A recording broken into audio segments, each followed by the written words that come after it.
So the next one I'm going to read is about growing up in Ross. And it's really funny. I've performed it all over the country, and I find that everywhere that I perform this poem, regardless of the size of the population within that area, everyone can kind of relate to it. And it's really interesting, kind of the mentality that we have in Ireland as a society. So, the river in my town claims yet again another body. The newspapers grace the public with a picture of a smiling face. The caption reads, "Tragic loss of boy in local river." They say he was a good boy. He never got into trouble or gave himself to the drug epidemic. He was a smart boy. He knew exactly what it was he needed to know to survive. Or so they thought.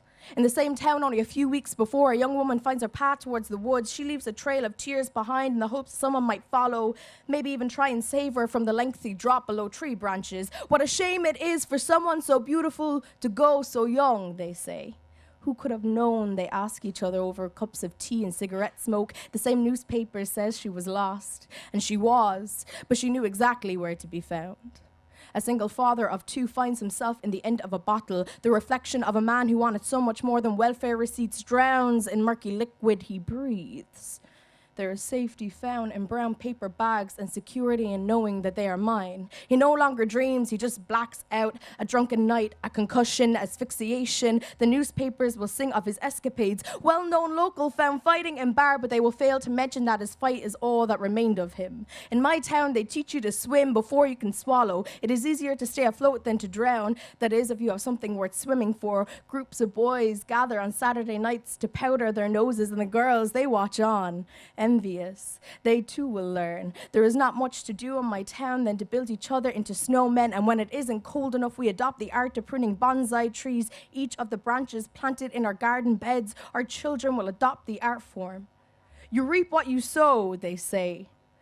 But often they forget that they have planted seeds in riverbeds, clipped the wings of birds, and topped up empty glasses, but it is okay.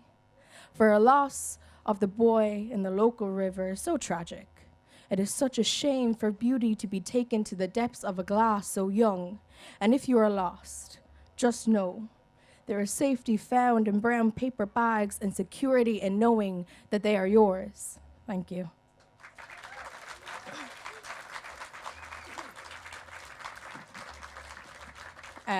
So this is the last one that I'm going to read, and it's called Home. And it's about being the child of an immigrant, or actually being an immigrant. And it's not necessarily in Ireland, it's kind of wherever in the world that you may be. So I hope you kind of take something from this. I soften my voice and dull my accent. I leave long pauses between each word, extending the gaps in my syntax, leaving enough room for entire cultures to thrive. When you are the child of an immigrant, you learn to sing in a language that is broken and crooked.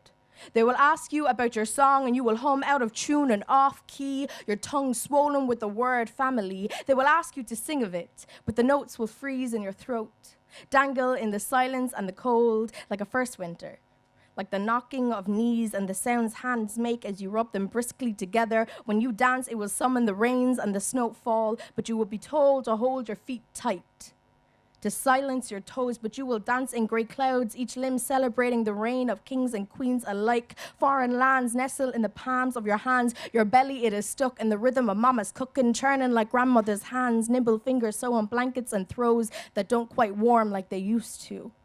And they will speak of great poets, inventors, and musicians, discuss the greatest stories ever told. And when they ask you to speak of the tales that comfort you, all you will respond with is home. Thank you.